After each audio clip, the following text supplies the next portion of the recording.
Boker Tov. Boker Tov, Kulam. Hashem Hashem, Naasev Nasri Lehigia Legia, Baruch Hashem, nous sommes aujourd'hui Yom Rishon, dimanche 14 et le 3. Exactement, nous sommes Pessah Sheni, le 14 du mois de Iyar et le 3 du mois de mai. Voilà. Bezrat Hashem, on est sur un petit peu Pirkei Avot aujourd'hui.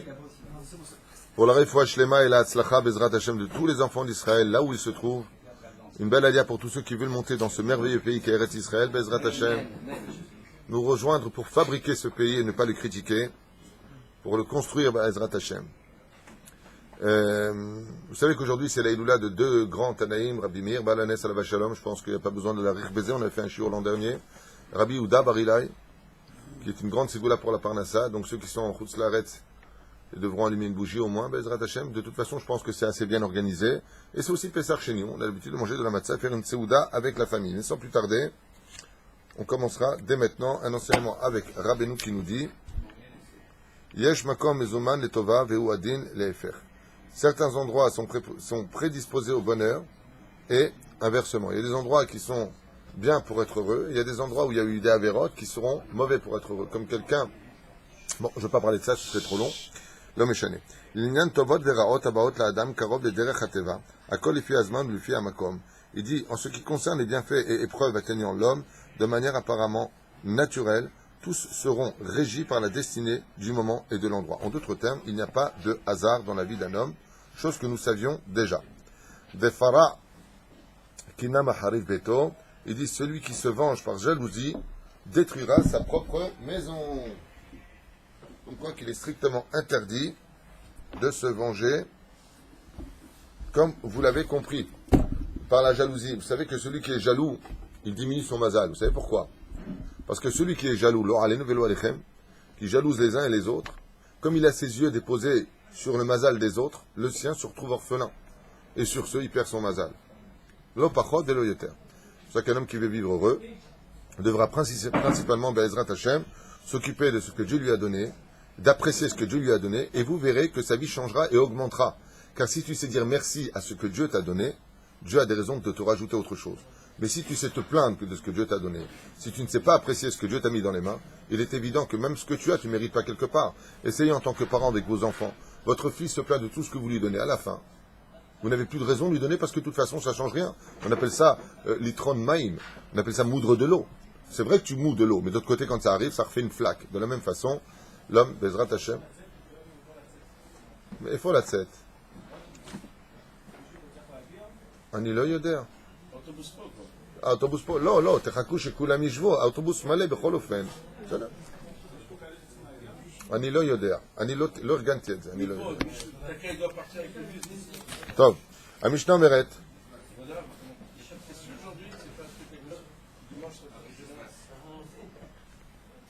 אני לא קשור לזה, כבודו.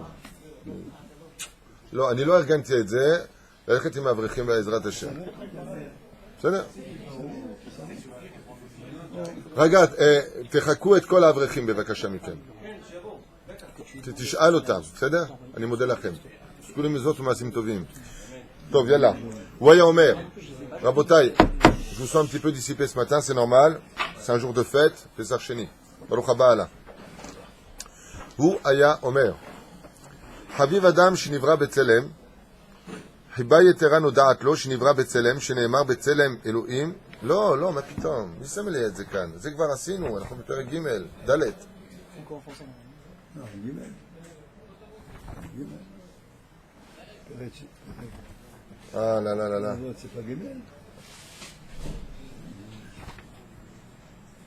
Oui, ça on l'avait fait aussi.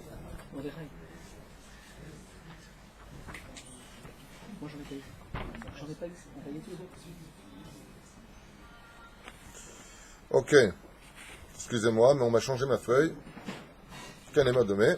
הגענו עכשיו, ברוך השם, למשנה הבאה. רבי אליעזר הכפר אומר, הקנאה, התאווה והכבוד מציעים את האדם מן העולם. רבי אליעזר אומר, הקנאה, קנאת האדם, כן, בחברו של עושרו, או כבודו וכדומה.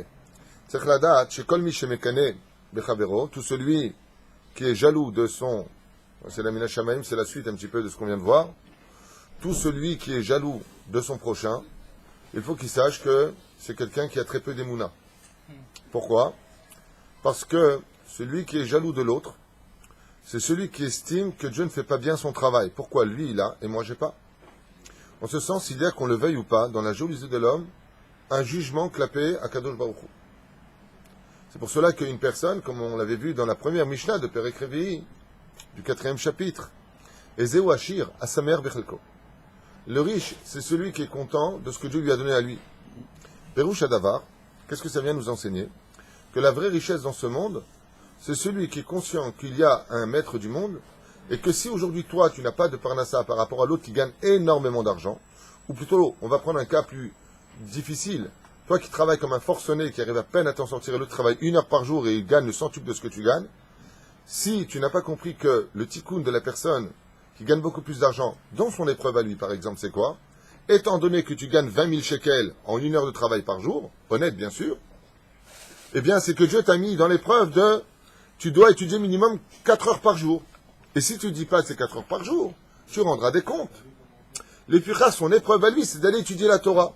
Ton épreuve à toi, c'est d'étudier la Torah dans la fatigue. Parce que quand tu as travaillé 8 heures par jour et que tu es crevé et que tu vas prendre un cours de Torah, d'aller étudier 1 heure, ton heure de fatigue, elle équivaut vis-à-vis d'Hachem à 4 heures de l'autre. Ce qui fait qu'au niveau de la ligne finale, quand tu arrives à l'arrivée vis-à-vis d'Hachem, chacun son tikkun. Chacun son tikkun. Vous savez, je vais vous dire quelque chose. Imaginez que vous ayez une très très grosse société et que cette fois vous voulez voir si votre ami qui se dit être votre meilleur ami, qui dit tout le temps je serai toujours là pour toi, ne t'inquiète pas, vous le mettez à l'épreuve. Et ce sera quoi l'épreuve? Ce sera bien emprunter de l'argent et de le faire traîner. Écoute, j'ai pas. Mais vous avez fait ça pour le mettre à l'épreuve. Chas v'shalom, pas plus que ça. Hein. Et là, vous voyez qu'il commence à t'insulter et qu'il te quitte. Tu auras compris que cet ami-là, il a une vision de l'amitié qui ne correspond pas à ce qu'il disait. Mon ami, les kafsrout. Azatalo chaver, t'es un copain, t'es pas un ami. Ata yoret darga. Mais c'est un isayon. Écoute, je voulais simplement te mettre à l'épreuve, voir si bémet. C'est comme un père avec son fils. Papa, t'as de l'oseille? Papa. Papa, il dit, il dit, je peux pas t'aider. Puis d'un coup, le téléphone, il sonne plus. Ah. Ça va, mon fils? Ouais, ça va, papa, excuse-moi, je suis occupé. Ah, d'accord.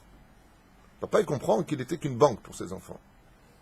Aval, c'est malgré le fait qu'il ne puisse pas aider, il l'appelle. Il continue. D'ailleurs, c'est ce qui se passe un petit peu avec les rabbinim. Je mets un petit peu en garde contre certaines personnes qui viennent pour demander de l'aide. Et j'en profite pour demander de l'aide par PayPal pour ceux qui peuvent nous aider pour payer la vrechim, Be'ezrat Hashem. T'avoilem bracha. Mais par PayPal ou par autre chose, hein, je dis PayPal, ceux qui peuvent, ceux qui ont la possibilité, ceux qui n'ont pas la possibilité, il y a raison que nous puissions les aider. La difficulté, des fois, quand tu es un rave, tu vas demander de l'aide pour ton collègue, alors les gens vont t'aider, puis tu sais les rappeler. Puis quand tu dis non, je ne peux plus t'aider, ils ne se rappellent plus. C'est dur pour la personne. Dire quoi, je n'existe que quand il y a de l'argent à donner. L'amitié, elle doit être au-dessus de cela. Quand tu viens et que tu dis à une personne, tzaddik, tu fréquentes pas le tzaddik maintenant qu'il n'a plus d'argent. La simlev, la dvarim elle. C'est pour ça qu'il faut faire très attention à ce rapport entre les uns et les autres. La roue, elle tourne des fois, il y a une personne qui peut aider la Torah. Et toi, tu t'attaches d'amitié avec lui. Puis, du jour au lendemain, elle ne peut plus t'aider. Et alors, l'amitié, elle ne vaut plus rien maintenant? L'amitié n'était tenue que par un billet? Alors, je pense que si certains rabbinim seraient me dire, attends, mais on ne peut pas être attaché à tout le monde. Pourquoi pas?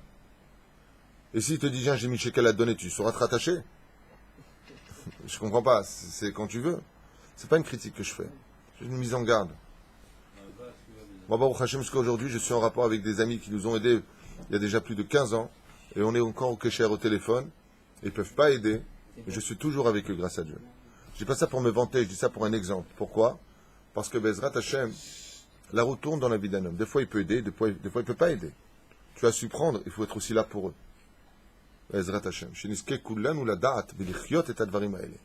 Le vivre. Vous êtes d'accord, monsieur Arfi? Arfi, il est d'accord, je suis tranquille. Donc la kin'a est une chose qui peut provoquer la mort. Madoua, parce que la kin'a peut mener, la kin'a c'est la jalousie, peut mener Bémet à tuer. Combien on a entendu à la radio de meurtre à cause de la jalousie. C'est-à-dire, le Laura qui était bilvad. Comme je vous l'ai dit, la personne qui est jalouse, à chaque fois, elle dit pourquoi, et pourquoi, et pourquoi, et lui dit, ah, et moi, hein. Alors une fois, Rabbi Moshe Ederi Zecher Tzadik Kadosh Ibracha m'a dit une très belle explication. Il m'a dit, celui qui dit tout le temps à Dieu pourquoi il meurt? Parce que comme Akadosh Baruch Hu en a ras-le-bol de l'entendre dire pourquoi, il le prend du corps, il la met, bon viens, je te dis pourquoi. En attendant, il est mort. Il m'a dit, pourquoi, et pourquoi, et pourquoi, et pourquoi? Pose pas trop la question à Dieu pourquoi. Fais confiance. Après, tu auras toutes les réponses. C'est ça. Ata'ava. Mais c'est Ata'ava. Ata'ava lo alenu velo alechem, c'est les envies. Les envies, de l'autre côté, sont pires que tout. Puisque tous les interdits de la Torah sont basés essentiellement sur l'envie. Ne mange pas trop. Ne bois pas trop. Ne dors pas trop. Ne convoite pas du tout autrui. Mais Pérouche Adava, on a envie, des fois, de faire des choses qui ne sont pas tout à fait al-pi alacha. On a envie de regarder telle et telle femme. On a envie de faire telle et telle chose. Et puis on a envie de parler des fois du Lachon Hara. Comme mon épouse m'a raconté une histoire que j'ai trouvée, à mon goût, un peu difficile. Je dis un peu difficile et je fais très attention. L'histoire du Baal Shem Tov. Que Dieu la bénisse mon épouse tous les Shabbats me raconte des histoires de Torah. C'est elle qui lit, celle qui devient mon Rav pendant Shabbat. Baruch Hashem. Et elle m'a raconté une histoire qui m'a un petit peu surpris avec le Chafetz Chaim, qui était parti une fois avec son élève. Et puis, ils étaient arrivés dans une auberge, je ne sais pas exactement où, et puis ils ont commencé à manger, et la femme a demandé, alors est-ce que c'est bon? Et l'élève a répondu, oui, c'est bon, il manque un peu de sel à la tabachit. Tu connais cette histoire? Et là, le Chafetz Chaim s'est levé en disant, comment tu as pu faire du Lachon Hara? Alors, il lui a dit, mais en quoi? Elle m'a posé une question, c'était bon, mais il manquait un peu de sel. Et alors il lui a dit, à cause de toi, regarde ce que tu as provoqué maintenant. C'est comme l'histoire d'un peu de vent qui fait tomber une feuille, qui fait un petit tourbillon et qui va provoquer une tornade. Alors il dit, non, j'ai rien dit de mal. Elle m'a posé la question, j'ai dit, c'est bon, mais il manque un peu de sel. Il dit, à cause de ça, cette femme, qui était certainement une femme faible et une femme, il dit là-bas, almana, veuve, elle risquerait de perdre sa place. Il dit, mais non, mais comment un truc pareil peut faire la place? Il vient avec moi dans la cuisine, Bekitsour, il est dans la cuisine là-bas, et la patronne lui a dit, comment? Moi je t'ai pris, et le client il s'est plaint, il a dit qu'il manquait un peu de sel, tu sais pas cuisiner, prends tes affaires et va-t'en. Bien entendu, il s'est jeté là-bas en disant, non, Chazve Shalom, ce que j'ai dit, c'était les Tovat Aïnian, mais c'est plus que bon, ne jetez pas cette tabachit. Et le Chafetz Chaim lui a dit, regarde un petit mot ce qu'il est capable de faire. La ta'ava, des fois, quand on veut goûter, il y avait un tzaddik, l'Esod Olam, bien pour lui, je sais pas comment il a fait, c'est un Rav Ashkenaz, un Talmid Chacham Ashkenaz. Bon, il s'est marié bien entendu avec son épouse, et son épouse, elle s'est trompée, au lieu de mettre un petit peu de sucre dans la soupe, une cuillère à sucre, c'est l'histoire qu'on m'a raconté mon Rav. Elle s'est trompée, elle a pris une cuillère à sel et elle l'a remis dedans. Alors, la femme, l'épouse, elle lui a dit, tu aimes le sucre dans la soupe? Tu veux que ce soit un peu matoc? Il lui dit, ouais, je veux bien. Elle a repris encore un peu de sel, elle l'a remis dedans. Quand elle lui a servi la soupe, le Rav, il a pris la cuillère, il l'a mis dans la soupe, et là, il s'est retrouvé en 2 secondes à Yamamelach.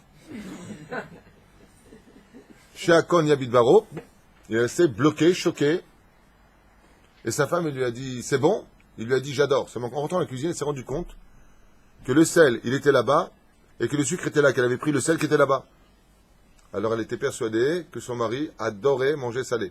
Alors, qu'est-ce qu'elle a fait? Jusqu'à la fin de sa vie, à chaque fois qu'elle faisait un steak, tonne de sel. Une soupe, tonne de sel. Et lui disait à chaque fois à sa femme, très bon, un peu d'eau. Et j'avais de l'eau. Jusqu'au jour où Allah m'y en lamazé. Et sa femme, quand elle a parlé avec sa belle-mère, elle lui a dit combien il aimait le sel. Et mon fils, il a jamais aimé le sel. Il paraît que c'est pas une blague. Ouais, ça s'est passé au cimetière, et sa mère lui dit, mais quel sel? Mon fils n'a jamais aimé le sel. Alors, il dit quoi? Toutes ces années, il a mangé une nourriture inconsommable, et pour ne pas me vexer, pour ne pas me mettre... Il a préféré manger du sel que de humilier sa femme. Ça, c'est pas pour un Tunisien, c'est impossible. Un Tunisien, vous savez ce qui se passe dans le cas pareil? Oui, tu veux m'empoisonner? Viens goûter. Tu sais pas cuisiner. Il faut être Ashkenaz d'Ambaret pour ça. Il faut être un grand entourant en tout cas. Une fois, toute une vie comme ça, c'est bien. Hein? Une fois, toute une vie, manger ça. C'est pour ça que cette histoire est racontée, alors qu'on connaît même, j'ai oublié le nom de ce rave, mais elle comprend bien que cette histoire va traverser les générations parce que c'est exceptionnel d'être un mari pareil, hein. Il est mort d'hypertension, non? Il est maire, non. Non, il est maire. Non, il est mort d'hypertension. Non. Mais peut-être qu'il donnait ça au chat, parce que c'est pareil, il est mort le chat. Minou. En tout cas, Ta'ava, Omer, les Anot, Goufaniot. Et pourquoi on parle de la Ta'ava? Parce que vous savez que, comme dit le Rambam, 99% des maladies viennent de la nourriture. Donc on a tout le temps envie de manger des choses qu'on ne devrait pas manger. Par exemple, qu'est-ce qu'on doit manger le matin? Rabbi Moshe disait, basé sur le Rambam, manger du pain. On n'a pas envie de manger du pain. Qu'est-ce que mangeait Rabbi Moshe Deri le matin? Du cardon. Des cardons. Alors, des cardons, je crois que la première bracha c'est Shema Israël et la dernière c'est Mechaya Metim, surtout le matin à 7 heures. Les cardons, c'est comme du céleri, seulement c'est encore plus dégueu que du céleri le matin. C'est hyper amer. Ça ressemble à du céleri, les cardons. Et puis il est nettoyé comme ça, il mettait un tout petit peu de sel et il mangeait ça le matin. Alors un matin comme ça, je me levais et puis j'étais près de lui et il m'a dit, tu veux un cardon? Je dis non, c'est pas Kippour, j'ai pas fauté arabe. J'ai pas encore prié en plus. Il m'a dit, c'est bien pour la santé. J'ai dit, ah ouais, mais moi je suis pas malade alors, hein, parce que là... Alors j'ai quand même goûté. Il m'a dit, Pela bracha, boré piré adama, j'ai goûté. J'ai plus jamais regoûté de ma vie. Le cardon. Alors il mangeait pourquoi? Si vous mangez pour ce qui est bon pour votre corps, Bezrat Hashem, vous allez voir que vous allez maigrir. Mais on mange par exemple, il y a du gâteau, hein, par exemple tu prends tu sais les petits fours là qu'on adore tous là, les petits éclairs au café, après les petits éclairs après le baba au rhum, après le bartallah tfarlah, hein, tu exclaimes. Mais tout ça c'est quoi? Est-ce que tu les manges parce que tu as faim? Non, parce que c'est bon. Et d'ailleurs tu dis, et le petit truc qui est là-bas, tu peux? Tandis que les Chachamim nous ont dit dans la Gemara, celui qui est capable de s'empêcher de manger quelque chose qu'il veut manger, Nershav lo yoter mishu tsam kolayom. Quoi, Ken? J'ai besoin que tu me confirmes, il me dit oui, c'est ça, ouais, c'est ça. Merci, monsieur Maître Capello. Celui, par exemple, tu veux manger un petit morceau de flan qui reste, et tu le laisses. Non, je me travaille. Tu as ta cigarette. D'accord? Tu l'as éteinte, tu as encore envie de fumer une cigarette. Eh ben non, je la prends pas. Tu travailles tes midotes. Pourquoi on se priverait? Non, si tu as la santé, la malo. Mais par exemple, je vais te répondre. Et tu as très bien fait de réagir ainsi.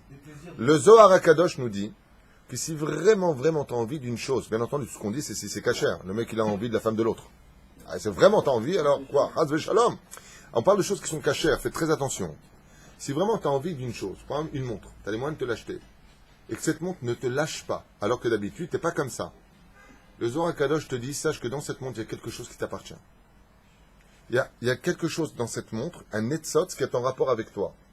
Le mec, il dit, alors, je veux une Mercedes, je voudrais bien la voiture, je voudrais bien la maison, je voudrais bien cette montre, je voudrais bien ce stylo, on s'en sort plus. On parle de choses qui sont exceptionnelles dans la vie d'un homme.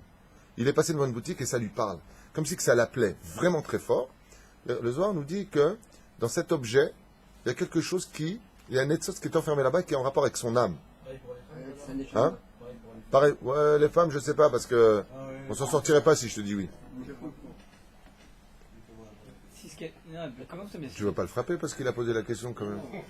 Non, il était gentil, David. Non. Les femmes, pourquoi non? Je vais te dire pourquoi j'ai peur de te répondre oui avec les femmes. Parce que comme les femmes viennent du monde de la matérialité, bat, bait, ça veut dire que la femme vient du monde... Si tu dis à une femme, tu sais chérie, si vraiment tu as envie de quelque chose, je t'achète parce que ton âme est reliée à elle.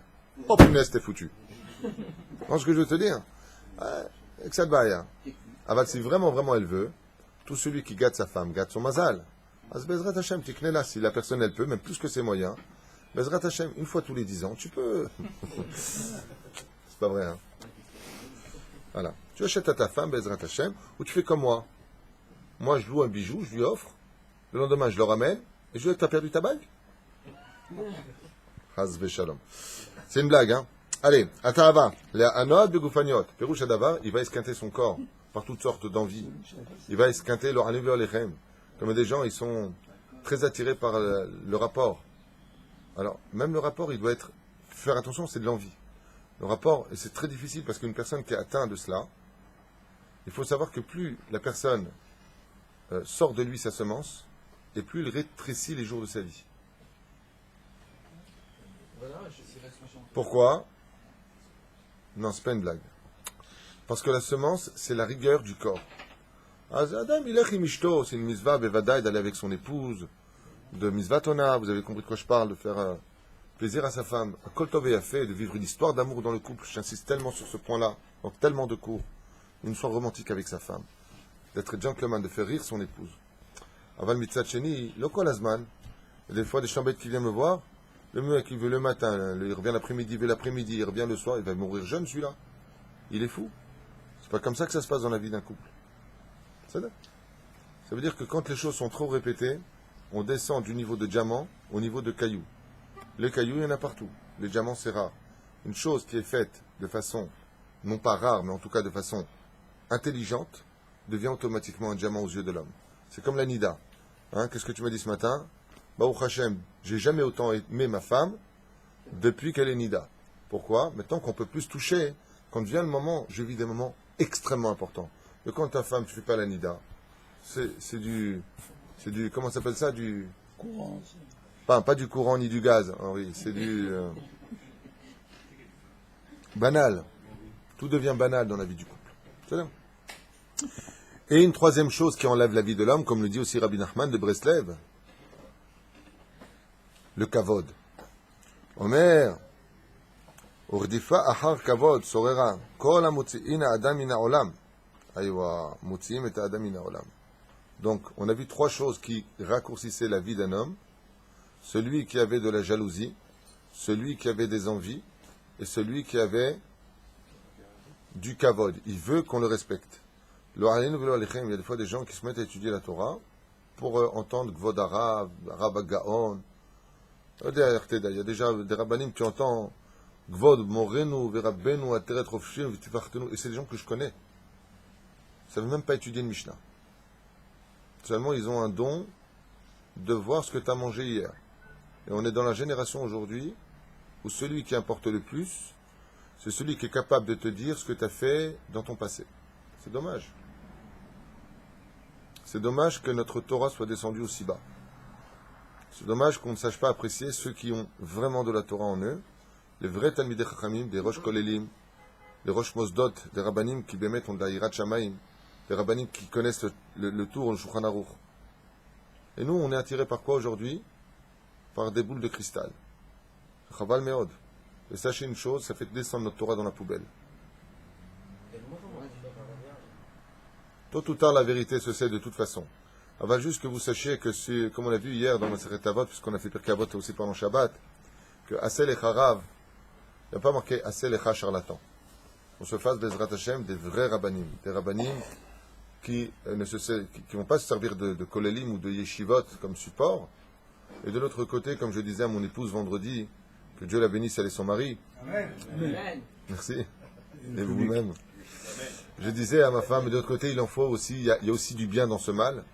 C'est que quand tu fais 8 heures de queue pour attendre de rencontrer un vrai rave, et que tu es là, que tu n'as même pas le temps d'exposer ton vrai problème, que tu n'es même pas écouté, qui te dit bracha et sort. C'est vrai que la bracha elle a une grande signification et que là. Mais de l'autre côté, les gens, ils ont envie d'être entendus par des gens de Torah, et puis ils ont envie d'entendre des vraies réponses. Donc d'un côté, les babottes, ils font un carnage parce qu'ils volent un kavod qui ne leur est pas dû. Vodarav de quoi? Tu n'es même pas rave. Ça, c'est un premier côté. De l'autre côté, ce sont des gens qui font beaucoup de bien autour d'eux parce qu'ils donnent le temps à ceux qui viennent les voir de les écouter et de leur dire mais il y a 3 jours de ça, vous avez rencontré un homme qui s'appelle Henri, à midi. Oui, bing, il a gagné. Eh bien, Henri vous donnera la semaine prochaine. La semaine prochaine, Henri vous appelle et vous dit j'ai peut-être un poste pour toi. Waouh! Et ça se fait pas. Ça arrivait plein de fois, j'ai entendu beaucoup d'histoires comme ça. Et là, les gens, ils sont subjugués, Gvod Arav. Rabotai. Tafsikou madvarim haele, ze lo nachon v'ze lo tov. Les forces du mal aussi, elles donnent des renseignements sur ce genre de choses. Les vrais rabbanim sont ceux qui étudient la Torah.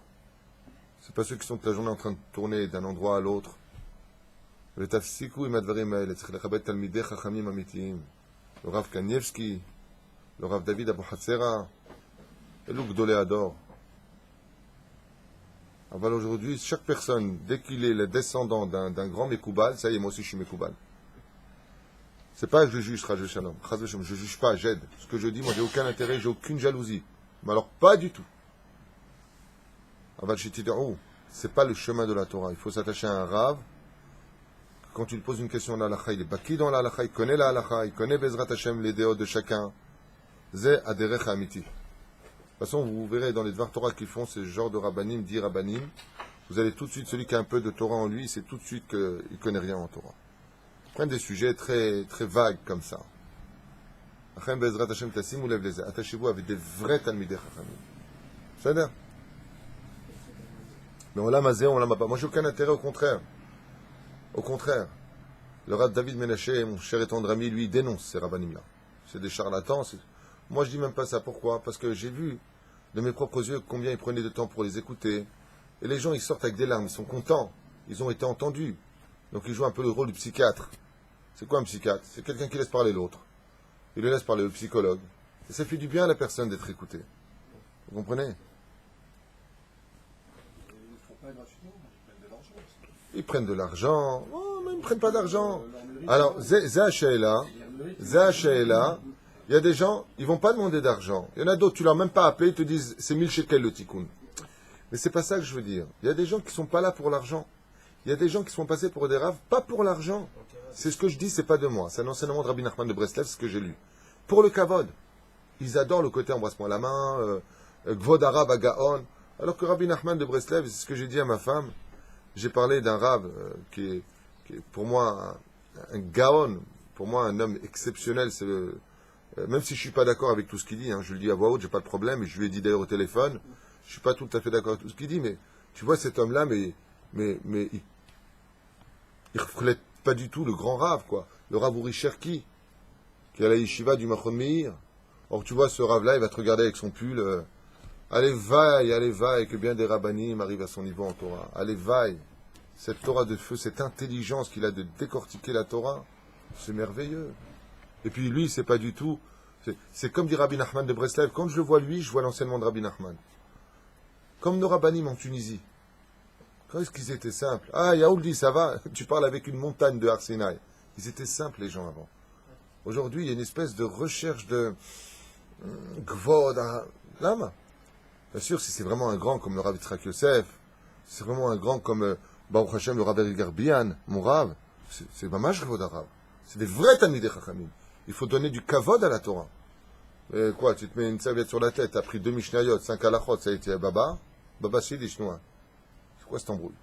Chachem fait très attention à cela. Et comme on dit déjà les Chachamim, Chacham adif minavi. Il est préférable de fréquenter un Chacham que quelqu'un qui te dit ton passé et ton avenir. Chachem titkashrou l'anashim yirei shamayim. Les gens qui ont vraiment de la vraie yirat shamayim. Les gens qui bémet sont des gens simples. Moi, le plus grand que j'ai connu, la vérité de toutes mes connaissances à part le Rav Aryeh, c'est Rabbi Moshe Ederi. Il interdisait avec tout son niveau en Torah qu'on l'appelle Rav. Moi, je suis rien du tout, je suis monsieur. Comme tout le monde. Mon nom est personne. Le jour où on a créé le Kollel en son nom ici, il est venu en rêve chez quelqu'un qui m'a raconté. Et il lui a dit, pourquoi vous parlez de moi? Moi, j'ai voulu travailler Hachem toute ma vie dans le secret. Je ne veux pas que vous parliez de moi. J'ai été demandé pardon sur sa tombe et on a continué à faire l'Irvodo. Le Tiro et Iloula, on a fait ici lundi dernier. Quel monde il y avait! Le monde dehors, le monde dedans, des divrei Torah les uns après les autres. Eze yofi shel davar. Moins tu veux te faire connaître et plus Dieu te fera connaître. Mais il y a 2 personnes qui font connaître une personne sur terre. Il y a Hachem et le Yetzer Hara. Michael Jackson aussi était très connu. Mais ça n'empêche pas que ce n'est pas Dieu qui les fait connaître. Il y a des gens, ils sont poussés dans le succès, mais pas par Hachem, par le Yetzer Hara. Rabbi Nachman, il dit, tout celui qui se fait connaître avant l'heure perdra tout ce qu'il avait. Comme qui pris en exemple? Rabbi Nachman, il appelle qui? À la barre, Korach. Korach devait être le remplaçant de Moshe Rabbeinu. Vous saviez ça? Mais comme il a pris la Srara, comme il a pris le Kavod avant l'heure, la paracha de Korach, t'es un imposteur, c'était pas ton temps. Fallait que t'attendes. Il a pris cette place avant son temps. C'est comme ces ouvriers qui ont commencé à travailler avec leur patron. Ils ont prouvé ce qu'ils avaient à faire. Puis un coup, du jour au lendemain, ils commencent à lever un peu trop le nez. et ils veulent remplacer le patron, ils sont bêtes. Qu'est-ce qu'ils sont bêtes? C'est Dieu qui met les gens à Rosh Hashanah à la place où il faut être. Ça ne veut pas dire qu'il ne faut pas être téméraire dans la vie. Ça ne veut pas dire qu'il ne faut pas être ambitieux. Tu peux lancer des bribes, mais ne cherche pas à prendre la place du patron. Tu n'es pas encore le patron. Et parce que tu auras voulu prendre cette place, tu risques de tout perdre. De la même façon, l'homme, il doit être anav. Ne cherche pas le kavod. Ne cherche pas à être ce que tu dois être avant. Au contraire, pourquoi la Torah commence par la lettre bête? Parce que c'est la seule lettre de l'alphabet qui a estimé d'elle qu'elle n'était pas digne de rentrer dans la Torah. Tu connais à Zohar, c'est ce qui nous enseigne le Zohar. Parce qu'elle a dit, moi, si le taf il n'a pas été pris et qu'il vaut en Gematria 400, moi qui vaut 2, est-ce que je vais... Et Dieu lui a dit, alors c'est toi que je veux prendre. Quand on veut se faire remarquer dans les cieux, on s'efface sur terre. Mais quand on veut du kavod et on recherche tout ça, le mot kavod, il vient du mot kaved. Ça t'emmène vers le bas. Ce qui est lourd, boum, ça fait tomber en bas. Celui qui recherche le kavod, il croit qu'il monte, mais en réalité, c'est une chute terrible qui l'attend. Pourquoi? Parce que le succès, Rabotai, il est à double tranchant. Quand tu n'es personne, allez, je prends un exemple bête qui va vous faire rire, peut-être, je ne sais pas, mais bête comme tout. Hein. Par exemple, à Ashdod. Je vais me prendre moi en exemple, si vous me le permettez. Si moi, je ne suis pas du tout connu dans la ville d'Ashdod, je viens de débarquer. Je suis à un feu rouge et je cherche Robert dans mon nez. D'accord? Vous me gardez comme ça à la voiture. Et puis, bon, ça fait un mec qui, comme tout le monde, au feu rouge, cherche Robert dans son nez. Ou appelez-le comme vous voulez. C'est là. Là, un mec, je sais pas, on dirait que c'est le rendez-vous des Chnana au feu rouge. Dès qu'un mec est au feu rouge, tu vois toujours en train de chercher un truc. C'est le moment, ça vas-y. Je suis bon, je suis là. Mais maintenant, vous vous retournez, c'est le Rav Tuitou. C'est un Chilou Lachem. Quelle honte. Vous voyez? Donc, d'être connu, ça rend pas service. Des fois, je fais de la marche. Ça m'arrive de faire un peu de marche. Et j'ai dit, est-ce que je mets un short qui arrive jusqu'au genou ou est-ce que je mets le pantalon? Tu vois pas, je vais tomber encore sur quelqu'un, il va me dire, ah, vous êtes en short, vous regardez mes mollets. Et alors, c'est mes mollets, ça te regarde? D'accord? Je suis parti en short. Ça n'a pas raté. Oh, Rav Tuitou. Alors, Rasfa. Bonjour. Ah, vous avez une casquette Adidas? Ouais. Sympa, hein? Ça fait drôle de vous voir comme ça. Ouais. Au revoir, au revoir. Non, mais c'est pas une blague. C'est-à-dire que le succès, c'est bien, mais c'est à double tranchant. Hein? Mais c'est normal, parce qu'on met accès à quelque chose d'autre. Donc, mais alors, je parle. Les mecs, quand je bois du coca, je rote. Hein? Non, être rave, c'est pas être extraterrestre. Hein? Ah bah, je dis vous-même pour tout, même si vous allez demander dans un mariage, vous n'allez pas manger forcément la cache-route, parce que les gens ils vont vous regarder directement. Non, mais tu as raison, on symbolise quelque chose, et c'est là où je dis que faut faire très attention, parce que la poursuite du kavod, eh bien, de l'autre côté, peut devenir très vite un chilou lachem. C'est-à-dire que si ce que tu dis ou si ce que tu fais n'est pas convenant à l'opinion des gens de façon générale, parce que les gens, même des petitesses au niveau de l'esprit qui n'ont pas étudié la Torah, se permettent de juger très facilement aujourd'hui. Aujourd'hui, c'est de la chutzpah. Sur le message que j'ai envoyé aux Juifs de France, où j'ai dit ne vous fiez pas au silence qui adviendra après cet événement qui a eu lieu dans le supermarché, là-bas à Paris, chez Hachem et comme Damam. Il y a très peu de gens, à peu près 6% seulement, qui m'ont insulté en disant d'abord, je n'ai dit le mal de aucun rave. Hein, pour ceux qui comprennent le français dans ce que je dis aucun mal. Je dis simplement qu'il faut orienter les Juifs vers la Aliyah. Ce que demande d'ailleurs la Torah elle-même, Bezrat Hashem, comme le dit aussi le Gaon de Vilna. Mais bon, je ne veux pas rentrer dans cette polémique. Fais-toi ton rave. Il y a des gens qui se permettent d'insulter, il y a des gens qui se permettent de me remettre en question, et même qui... Bezrat Hashem. J'ai un message pour eux d'ailleurs, si vous le connaissez. Je vous remercie pour vos messages parce que vous m'avez pris toutes mes avérotes et vous m'avez donné toutes vos mitzvot. Les filles à Chovot Alevavot, le Chafetz Chaim, Bechen Halacha. Donc, non seulement je ne vous en veux pas, mais je vous remercie. Continuez. Non, c'est vrai, ils sont super sympas, ils me critiquent, ils se permettent de me critiquer alors qu'ils ne comprennent même pas ce que je dis en français. C'est vrai, aller apprendre l'école au français, le français à l'école plutôt, Bezrat Hashem, et puis se permettent de critiquer. C'est Madéa, sois pas d'accord. Ah ben, c'est dommage. Mais c'est des gens qui sont jeunes en général, ils n'ont pas trop de cerveau. Qui a midot alalou, j'ai ça pour les capsroutes. Qui a midot alalou goromot lemita beloet.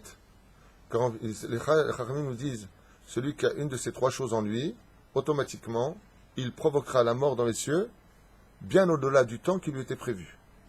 Vechen mafriot en et adam miliknot shlemut sichlit ou musarit.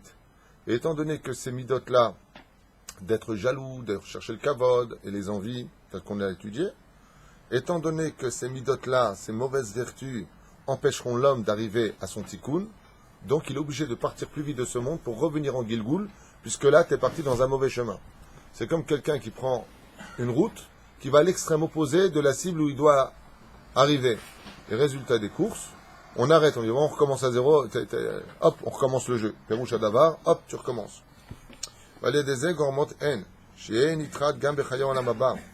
Pourquoi? Parce qu'il sera dérangé aussi pour le monde futur. Fi Tosafot Yom Tov. Selon le Tosafot Yom Tov. Makbil Ma'amar Ze le Ma'amaro shel Rabbi Yoshua. Ain hara v'yetzer hara v'sinat habriot motziin et ha'adam min ha'olam. Comme c'est marqué, Ain hara, celui qui est Jaou, il est l'équivalent de l'Ain hara. V'yetzer hara, ça c'est celui qui a des ta'avot, celui qui a des envies, c'est du yetzer hara. V'sinat habriot, c'est celui qui recherche le kavod pour lui. Donc, comme il recherche le kavod, il a comme de la haine pour les autres, car il se croit supérieur aux autres. C'est-à-dire, Motziin et Adam ina olam, car en réalité, les trois déotes, en disant que l'Ainara, le Yetzerara, et, comme on vient de le dire, il dit ici, Ainara, Yetzerara, Vesinat Abriot, et la haine des autres, Motziin et Adam, qui kin'an imshechet me Ainara. Qu'est-ce qui engendre la jalousie? Elle engendre l'Ainara. Et d'où vient les envies du Yetzerara de l'homme? Le fait de chercher du kavod, c'est d'attendre des autres des choses. Donc en d'autres termes, tu n'as pas de respect pour les autres. Car il n'y a pas un homme qui puisse plus détester le peuple d'Israël que celui qui n'agit que pour le respect qu'il veut avoir des autres, qu'on le voit, qu'on le regarde. Ça s'appelle, disent les Chachamim, des gens qui n'aiment pas les autres juifs. Imaginez un petit peu, celui qui se fait passer pour un rave et qui parle de l'amour du prochain, on doit tous s'aimer, et tout ça dans sa tête, c'est pour que on le respecte lui. Le Mishnah nous dit ici, cet homme-là déteste le peuple d'Israël. Regardez bien comme c'est marqué, c'est terrible. Ça va, c'est carrément une tromperie énorme. Dans les va plus loin, il dit c'est ça, haïr l'autre, c'est chercher le kavod.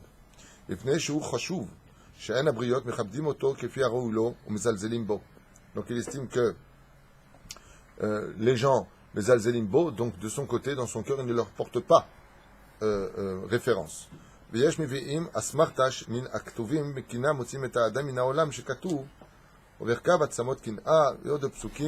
pas vu l'heure, je m'en excuse.